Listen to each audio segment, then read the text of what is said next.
What is up? Welcome to No Punt Intended. It is the continuation of our Look Inside series. We are to the championship games. We are down to the last four teams left in this series. The Washington Commanders, a surprise team from last season. Jayden Daniels came in and just shook up the world, plain and simple. For fantasy purposes, this is a team that was great last year. I think they're going to be great again this year. We'll see if Josh agrees with me. It's going to be a really fun episode as we continue Look Inside with the Washington Commanders. Let's get into it.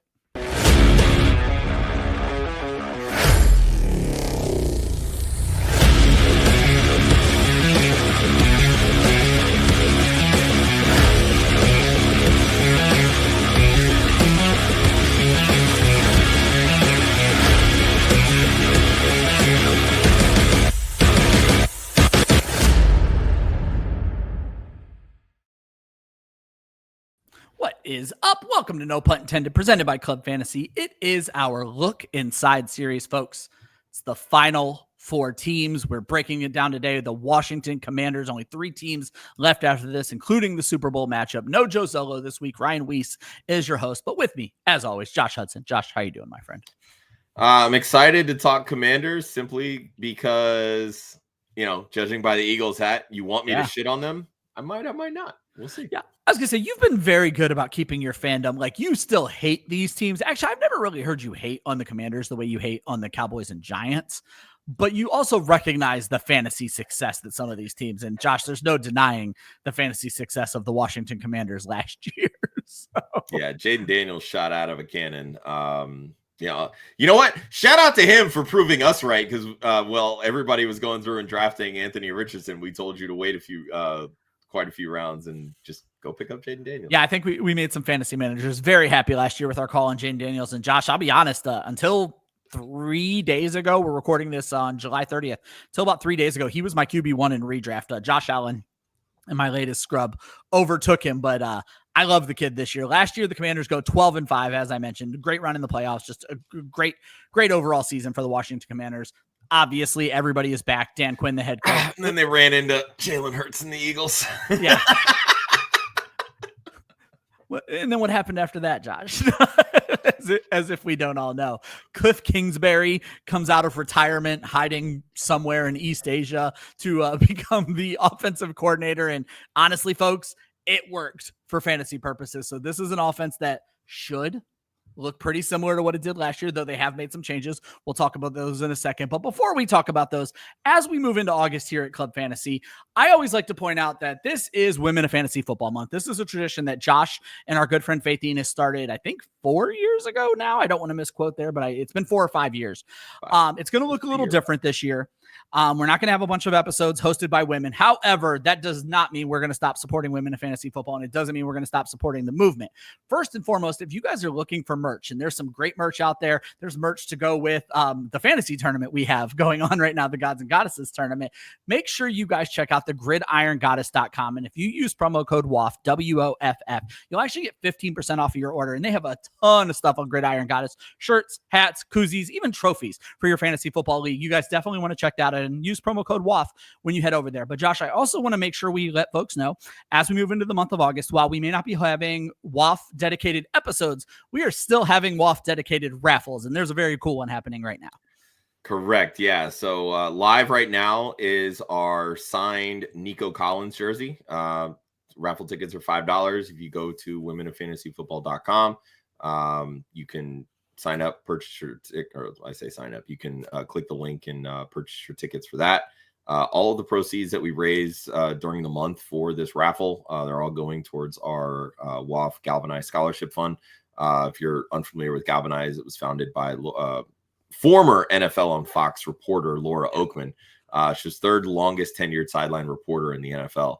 But she still is going to be doing the Super Bowl games with Westwood One, doing some radio work. But she founded Galvanize to, provide women the tools to be successful in sports media the way that she did not have when she was first breaking into the industry. So a lot of really cool stuff that she does with Galvanize, and we're insanely appreciative to have such a great partnership with her, and providing others scholarship opportunities so they can attend the boot camps and seminars and stuff that Laura hosts with Galvanize. So over the last 3 years, we've raised, I believe it's over $12,000 for the scholarship fund. Yeah.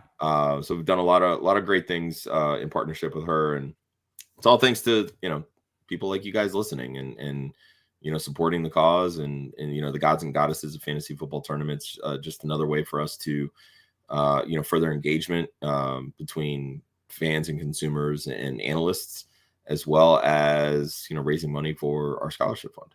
Yep. And other charities as well, which we'll get to come September. Yeah, so sign up for Gods and Goddesses is closed. Make sure you guys are looking out for that next year. Those tournaments, those drafts are going on as we speak, but you can still be a part of the raffle. Make sure you guys check out womenofantasyfootball.com. Make sure you check out thegridirongoddess.com. And if you'd be so inclined, drop a comment on this video. Talk about your favorite woman in fantasy sports. Talk about your thoughts on the Washington Commanders, where they might be differ from our thoughts. And subscribe, do all the things that you should do to help Club Fantasy grow. We'd very much appreciate it. Josh, as we look at the projected starting offense, we are going to be talking about underdog ADP here in early August. It's still the most reliable ADP. And Josh pulled this ADP this morning, July 30th. So it's all very up to date. No surprise on how this team is kind of shaking out right now, Josh. Jaden Daniels going off the board as the QB3. Obviously, everybody wants the known commodities of Josh Allen and Lamar Jackson, but no slouch at QB3. And if you've done any drafts, he's going in the same range as those two players. The RB1 on this team is Brian Robinson. He's going off the board as the RB29. There will be an article on our website from the great Matt Record breaking down Brian Robinson. Austin Ekeler is the RB2 on this team. He's going off boards as RB51. They do have Jeremy McNichols, who had some decent games for this team last year. They brought him back. He's a non-factor in fantasy. Rookie fever is really hot on Jacory Croskey-Merritt, Josh. Going off the board is the RB70. This is a person who got a lot of hype after ending up in Washington. I don't necessarily get it. I think this is definite rookie fever, but he's only 19 picks after Austin Ekeler, which is pretty incredible to me. Terry McLaurin, the wide receiver 1 on this team, going off the board as the wide receiver 18. There may be some off the field issues that is causing that ADP to be so depressed. We'll talk about that soon. Deebo Samuel comes over from the San Francisco 49ers. He is the wide receiver 2 on the team, going off the board as wide receiver 37. Noah Brown is here, wide receiver 94. Josh, this is the first time in the entire world I found out Michael Gallup is a Washington Commander, going off the board as the 149. The fact that he has an ADP, incredible. Luke McCaffrey, Christian's little brother, who was drafted by this team last year, going off as 116. And Jalen Lane is a rookie wide receiver going off as 115. So Luke McCaffrey has certainly fallen out of favor. And believe it or not, old man Zach Ertz, who had a hell of a fantasy season last year, he's still the starting tight end on this team. He's going off the boards as the tight end 21. Josh, what I find incredible about this team is everybody seems willing to pay up for Jaden Daniels and nobody else on this offense. How do you think this offense shakes out in year 2 of Jaden Daniels and Cliff Kingsbury? Well, you say that. Look at Josh Allen. He's the QB1. Where are his weapons going? His wide receiver 1 is the wide receiver 40-something in fantasy football. That's fair. So, but they're still willing to pay up for James Cook, though. James Cook's like RB11. Okay, so they're paying up for James Cook the same way they're paying up for Terry McLaurin. Okay, right? So it's okay.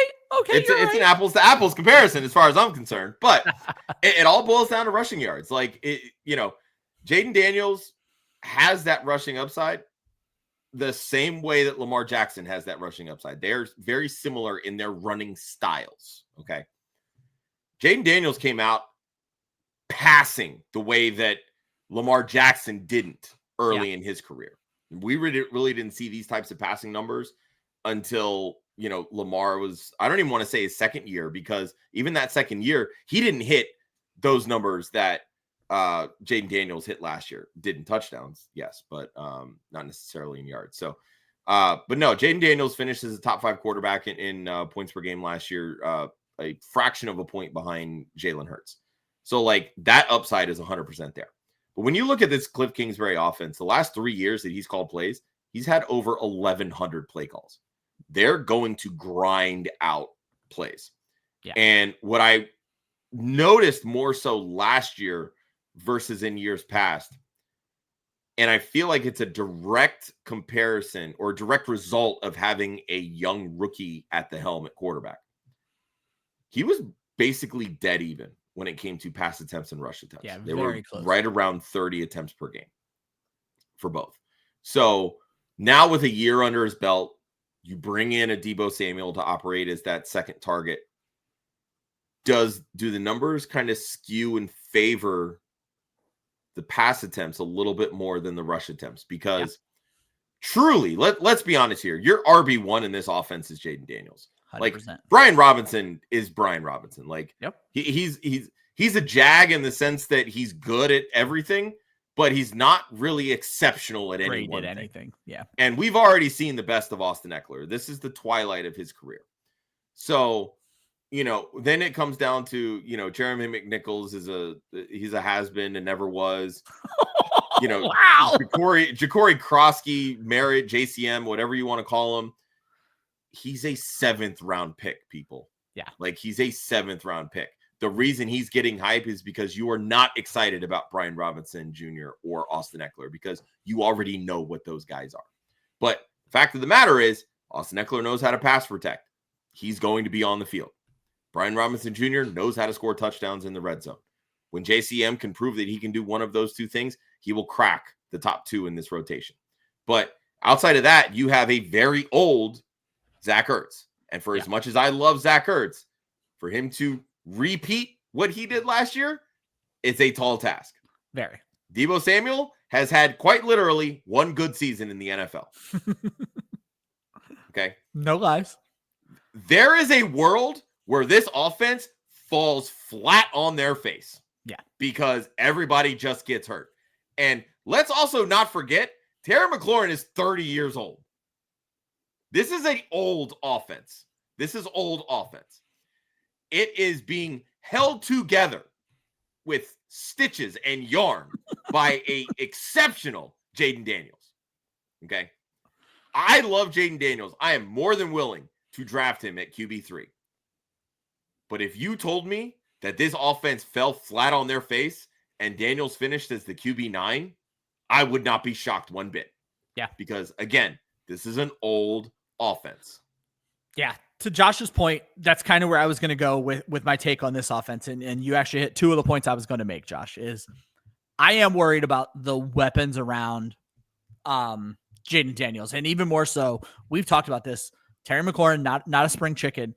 And now we're talking about camp holdouts and other weird stuff that tends to cause injury more than help. It certainly could help his bank account, may not help his fantasy prospects.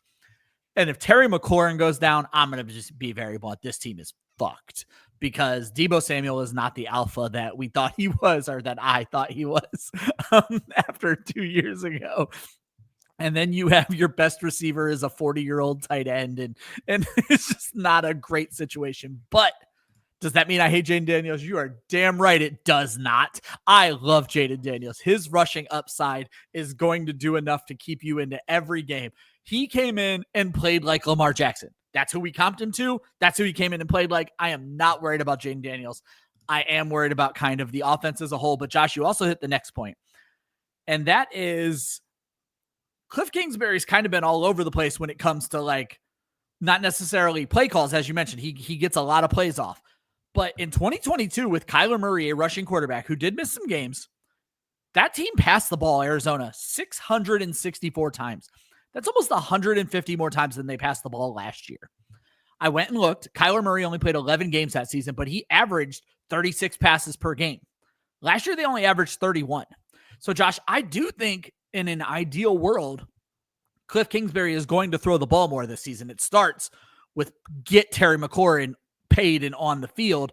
I will never hate on A, Terry McLaurin, or B, an athlete trying to get their money. So let's get Terry McLaurin out there. But Josh, I do think this is an offense that I don't think it's necessarily going to be a carbon copy of what we saw last year. And I'm not saying that's a good thing or a bad thing. I'm just saying don't expect exactly what we saw last year. Certainly from Terry McLaurin, who again has all these other things going on. And last year was kind of like his first great year. So. Yeah, no, I do have them passing a little bit more. I have them up to 32.6 pass attempts per game. And honestly, I gave them an extra rush attempt per game too. Like I have them at 31.9. Oh, wow. At the end of the day, when you have someone like Jaden Daniels who's going to run the football, that's going to keep your rush attempts per game high, plain and simple. So that's kind of where this whole bit lies for me. Like they're going to run the football. they're going to run a lot of plays. That's Cliff Kingsbury's way. And when you have a quarterback like Jaden Daniels who can extend plays and create plays out of nothing, that's going to help with that process. So, if I actually had Jaden Daniels starting all 16 games, which I don't typically do that with quarterbacks, probably would be a lot. He'd probably be like my QB2. I'm not going to lie, but I have him at QB4. So QB2. See, there you go. Yeah. But yeah, like they're going to spread the football around. Like Terry McLaurin's never been hyper targeted. Nope. So it's going to be really interesting to see how this plays out. But like you said, Ryan, the prospect exists that this team could throw the football 34 plus times. Yeah. Again, it's 100% that prospect exists. The quality of those targets is different because, again, outside of Terry McLaurin, I don't think they have a great wide receiver on this team. That 2022 Arizona team had Ertz, a younger Ertz. It had Ertz. It had Marquise Brown. It had Christian Kirk, if I remember correctly. Like a very different level of wide receivers. DeAndre Hopkins. Yeah, I think Hopkins was there too. You're absolutely right. So, I mean, again, very different iteration. This Washington team invested in veterans to surround its young quarterback. When teams invest in veterans, speaking as a New York Yankees fan, it tends to backfire. Yeah, doesn't always work out. All right, Josh, I think we need to get the elephant out of the room right now. I have no idea what your take on Terry McLaurin is. I know I am super concerned by the day. I almost just want to come in every day that he's holding out and take a target away from him. That's where I stand with Terry McLaurin, because I am terrified of older, and it's hilarious calling gentlemen who are not even 30 years old yet older, but that's the life of the NFL player. Older wide receiver holding out. I don't think that's always a great thing, Josh. Yeah, and really, this all starts with the holdout, right? Like anytime players are holding out, and in his case, holding in, whatever it is, it scares you. Like they're not on the field, they're not taking hits. Older wide receivers, they operate differently. McLaurin's going on now 6 seasons in the NFL. This will be year 7, and he's had 5 straight 1,000-yard seasons, but he's never even hit 1,200 yards. Nope. So, like, is it really that inspiring? Like, no. He set a career high last year in 13 touchdowns and still wasn't a top 15 wide receiver. Josh, I made myself a pariah before last year when I told everybody Terry McLaurin is a wide receiver 2 forever. Stop hyping him up. Obviously, Jaden Daniels, I mean, he fixed it. He still wasn't a wide receiver 1, but he moved him up finally. So yeah, but I mean, he didn't even have 7 targets per game last year. Yeah. He had 117 targets in 17 games. That's not alpha wide receiver material. I'm sorry. It's just not. So and Cliff Kingsbury's never really been the guy that he wants a true alpha. Like they brought in, when the Cardinals brought in DeAndre Hopkins, that was with Bill O'Brien. Oh, that wasn't with Cliff Kingsbury. Oh, no. No, you're getting it confused. They traded for DeAndre Hopkins from Bill O'Brien. That's right. That's what it was. Sorry. So they brought in, and they had the 2 years with him, but then they also brought in Hollywood Brown to kind of play opposite that. They want a first and second. Well, they went out and got Zach Ertz. They didn't need Zach Ertz. Yeah. And Zach Ertz, they want to spread the football around. And Terry McLaurin has never truly been a target hog magnet the way that someone like DeAndre Hopkins has been. I mean, over his career, he's never had more than 134 targets in a season. Granted, that was in 15 games in 2020. But when you bring in someone like Deebo Samuel, who, again, I'm not the highest on, but there's targets to be had for someone like Deebo. Absolutely. That's not going to create more targets for Terry McLaurin. So if you only have 117 targets in a season, and when the vast majority of people can't actually name who the wide receiver 2 on that team was last year, that's a problem. That's right. That is straight up a problem. The Noah Brown disrespect. Again, the average person doesn't know who the fuck Noah Brown is. Let's be honest. Not. Exactly. Okay? And really, he missed so much time last year. Was he actually? I didn't even know he was the actual wide receiver. Yeah, exactly. So no, you bring up a great, and then they just cut bait on Jahan Dotson. They're like, no, thank you. And they gave him away basically, and Philly didn't even use him last year because they centralized their target tree. So That's what this offense is going to be. They're providing options for Jaden Daniels to make through his progressions. It's the same thing that I've talked about in years past with Baker Mayfield. It's what we got done talking about in the Detroit Lions preview when, John Morton coming from that Sean Payton scheme where Sean Payton wants to be able to spread the ball around. He doesn't necessarily want one guy that's going to hog up the target share. That's going to be this Cliff Kingsbury system. Yeah. Everybody has a purpose. So if Terry McLaurin's not going to command targets, and he's probably not going to see 13 touchdowns again this year, he's not going to be a wide receiver 1, people. And again, when you look at points per game, he didn't even crack top 15. So if you pull touchdowns away from that, what now happens? He bottoms out as a top 24 guy, maybe. Yeah. It's certainly a concern. Josh, this made me want to throw in a game of would you rather, because I feel like it's interesting with what's going on with McLaurin. When I look at Fantasy Pros ratings, they have him as the wide receiver 16. So I just want to ask you, I'm just going to name names and tell me if you would take McLaurin over any of these guys, because I want to know where he should fall. So right after him on Fantasy Pros is Devontae Adams. I think you're taking Adams, correct? He's 100% taking Adams. Marvin Harrison Jr. Oh, give me MHJ. Mike Evans. That one I might take McLaurin. This is interesting because I think I'm interested. I know you were really high on this guy before we got some clarification. Rashee Rice. I think I'd probably take McLaurin. Okay. And then the next 3 I want to ask before I move on from this game, and we'll talk about it a little bit. DJ Moore. DK Metcalf. Cortland Sutton. I think I would take McLaurin over Sutton. Okay. So why I think this is interesting is Terry McLaurin is going off as the wide receiver 16, according to Fantasy Pros, at pick 35. Adams is going the next pick, so it's not a surprise to me that you'll take him there. Marvin Harrison's going 6 picks later. Not a surprise you'll take him there. And then where you started getting questionable is pick 43 and 44, Evans and Rice. But then 4 picks later, Moore and Metcalf and even Sutton. So what's interesting is it seems like the fantasy world needs to maybe push these wide receivers down a little bit, because right now it seems like we're stretching to grab McLaurin when he should be following exactly a round later. And then he would be in a grouping that you're more comfortable with, Josh. Yeah, I think like everybody's just kind of had this, for lack of a better term, hard on for Terry McLaurin because they like him as a route runner. He is a very talented wide receiver, and I get that. But there is such a thing as a guy who's a great NFL player and just not a great fantasy asset. Plain and simple. I'm also going to say that people like him because they like saying Scary Terry.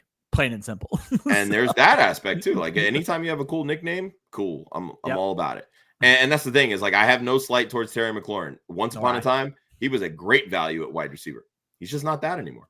Yeah, like I said, I'm with you because where he falls in my projections, Josh, is pretty in line with this ranking. I have him at wide receiver 15. But again, I have him at 127 targets right now, Josh. And you pointed out his best season was back in 2020 at 134 targets. Yeah. I study NFL trends.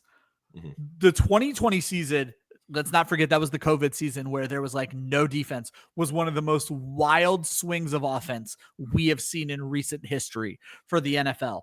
Everything plummeted in 2021, even with them adding an extra game to the schedule. So the 2020 season as an outlier is not one you want to point to as like, he can do that again. Nobody is doing what they did in 2020 again for the most part. Yeah, I mean, I have him at 124 targets. That shook out to a 22.4% target share. I mean, I do think that the yards per reception can increase. I have him at 13.9. I think anytime you have somebody like Deebo Samuel who has that sort of yak ability, that game breaker after the catch, that's going to open up the offense, right? But it also kind of is like, how often is Deebo going to be on the field? Dude gets hurt all the fucking time. Yeah. And quite frankly, that motherfucker looks like a linebacker on the field right now when you look at training camps. So like, how much juice does Deebo even have? See, Josh, I'm reading conflicting reports on. Now, I've heard he looked out of shape, but then I'm also hearing he came in at like a slim 200 for him. So like, I don't exactly like, I need to do some more digging on Deebo. obviously, because I remember you and I did a show together where people were saying he was like labored and like dying.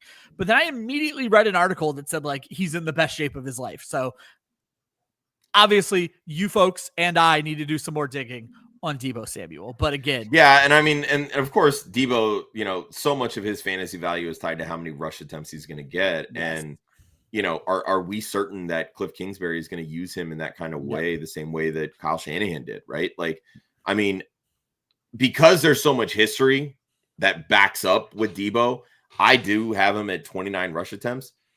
But if you told me he only had 10, I wouldn't be surprised one bit. Yep, I have him at 25, so that makes perfect sense. And Josh, I think the biggest loser when it comes to Deebo Samuel is probably Austin Ekeler. I am an unabashed Austin Ekeler fan, and it broke my heart to have to shake my head in agreement with you when you said that he is a shadow of his former self and in the twilight of his career. But Josh, I wonder, as I often do on these shows, if we've not went just a little bit too far. Obviously, Austin Ekeler missed time last year. Austin Ekeler only appeared in 12 games last year, Josh. However, in those 12 games, he averaged 4.8 yards per carry, but far more importantly, 41 targets, still more than Brian Robinson, even though Robinson played more games.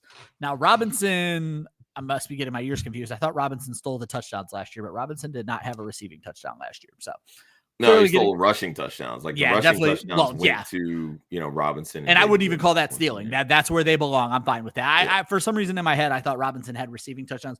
But regardless, Ekeler in 12 games last year, Josh, was the RB34. And obviously injuries play into that because if other guys don't get hurt, then maybe they're ahead of him. But Ekeler also missed those games. And what I think is happening here, Josh, is very similar to someone who you hate when I bring up, Rachaad White.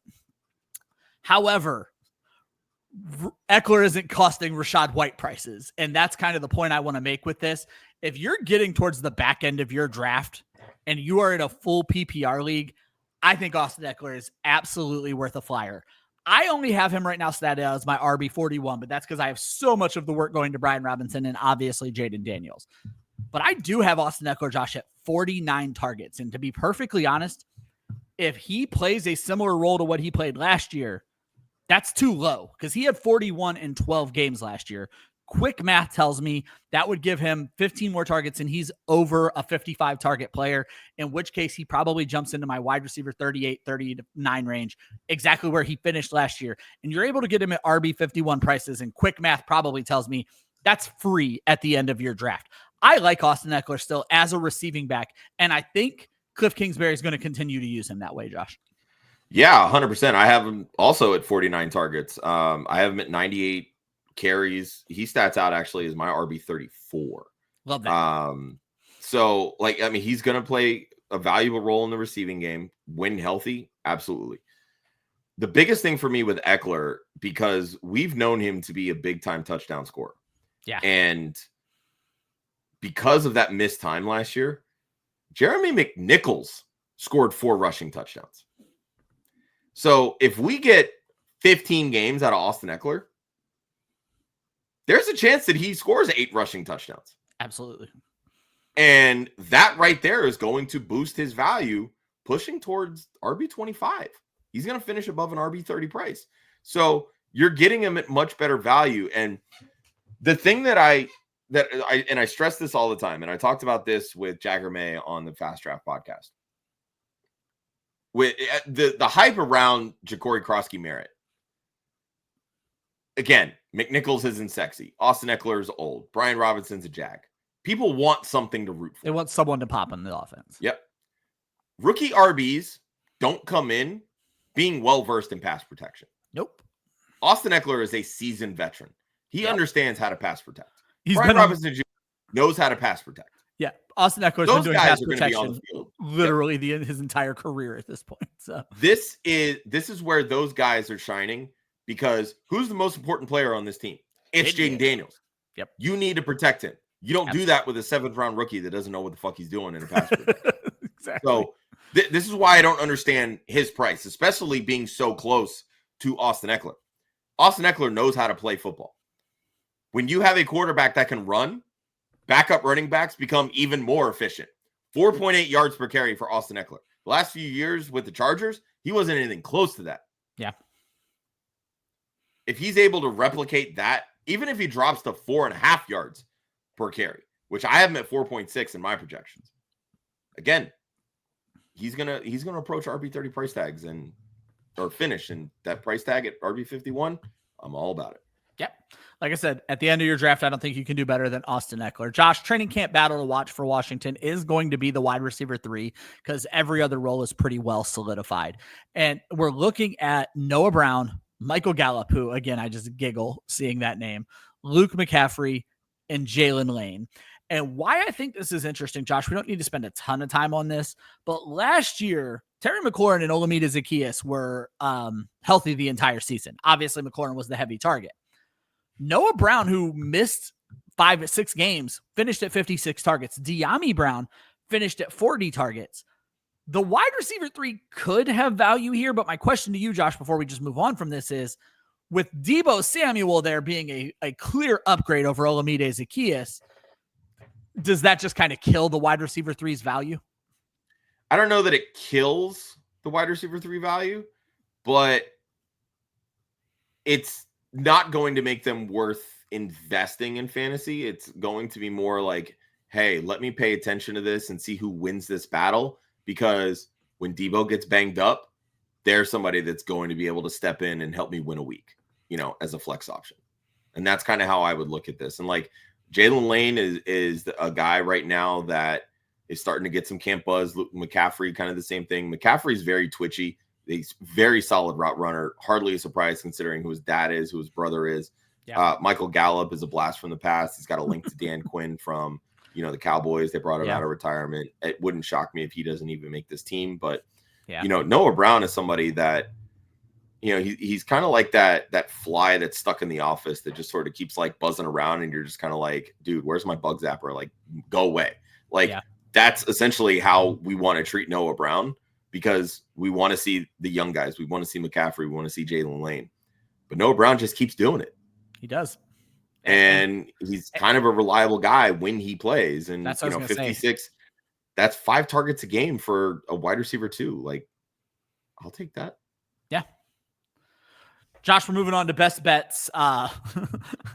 Yours makes a lot more sense than mine does. Let me just throw that out there. And what's funny is for one of our upcoming episodes, I found one of these like best in their division bets. I didn't realize that these even existed until like last. I didn't either. It's the first time I'd seen them.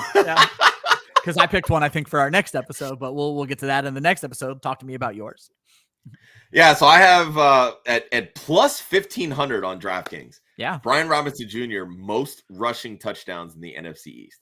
Now, I want to preface this. I'm an Eagles fan. I do think it's probably going to be Jalen Hurts, and Jalen Hurts does have the best odds at minus 115. But this is Cliff Kingsbury's offense. Yeah. We know when they get inside the 5, you can pretty much bank on the wide receiver running right behind the center. Right up the gut. Right up the gut. Jaden Daniels had 6 rushing touchdowns last year. This team can very easily lead the NFL in rushing touchdowns because of this scheme, plain and simple. Yeah. It's not because I think that Brian Robinson Jr. is some like world beater, talented 14, 15, kind of touchdown on the regular sort of guy. It's the scheme. It's the situation. And if he stays healthy and Austin Ekeler doesn't, who's scoring these touchdowns? It's Brian Robinson Jr., right? It's certainly not JCM or... Nobody thought James Cook would have 16 rushing touchdowns. And guess what? He still had more rushing touchdowns last year than Josh Allen.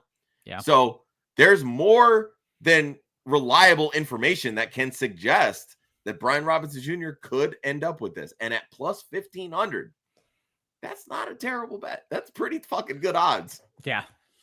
Speaking of terrible bets, as we spent the entire show telling you why Terry McLaurin's going to fall off a cliff and he better sign his damn contract. Josh, the only one I really fell in love with this team, and I understand touchdown regression is a bitch, but I have Terry McLaurin at plus, I think it was 235 to score 10 plus touchdowns. And I just like the fact that I can more than triple my money on something that happened last year. And yes, it was the first year McLaurin did this, but it was also his first year in this offense with this quarterback. So I am hoping the Commanders come to their senses. They get this guy on the field, and he is going to go in. And the reason I like McLaurin to do this, Josh, is for a lot of the other stuff we talked about. Regression from Zach Ertz. Deebo Samuel isn't the guy. There's really no established wide receiver 3. If Terry McLaurin is happy and healthy, I don't think scoring 10 touchdowns is anywhere near out of the realm of possibility. Yeah, I haven't statted out at 11, which honestly, like every single time I look at it, all I want to do is pull like 4 touchdowns away from it, because before last year, he'd never scored more than 7, and he was typically a 4 to 5 touchdown guy. Yeah. But I'll call a spade a spade. Jaden Daniels is the best quarterback he's played with, plain and simple. 100%. So, and he was able to score 13 in that first year, right? And for what it's worth, Cliff Kingsbury is the best offensive coordinator he's played with. Also true. So, like, it's not unfathomable that McLaurin can still score 10 or more touchdowns. Yeah. The whole thing with the fantasy side of it is he's never been a huge target earner. So, you're balancing that out. But, even going from 13 to 10 touchdowns would have taken him, down to wide receiver 20 in fantasy, right? Exactly the point I was trying to make. But yeah, so like, I mean, I have him statted out at 11 because it truly, it's like, where else are they going to score touchdowns? And Jaden Daniels he threw 25 touchdowns last year. The team threw 29 touchdowns last year.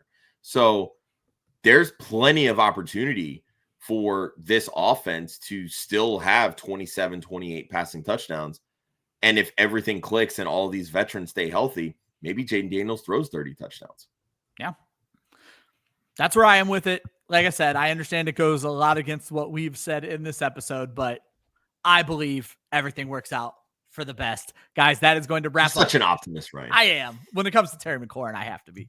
That is going to wrap up the look inside for the Washington Commanders. Just 3 teams left after this. Hopefully, you guys have seen the other 28 episodes. Hopefully, you've liked, subscribe, drop in the comments if you disagree with our mild Haitian on Terry McLaurin, or if you think that Haitian, that's hilarious. Yeah.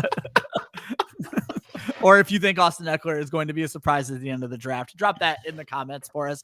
We have 3 episodes left. That continues with the Buffalo Bills as the next episode in the Look Inside series. You can follow Club Fantasy on all the social medias at clubfantasyffl.com. Make sure you check out womenoffantasyfootball.com and the gridirongoddess.com. Use promo code WOFF, WOFF, for 15% off of your merchandise order over there. Always remember, defense wins championships. Offense wins fantasy football. The Look Inside series continues with the Buffalo Bills up next. See you soon.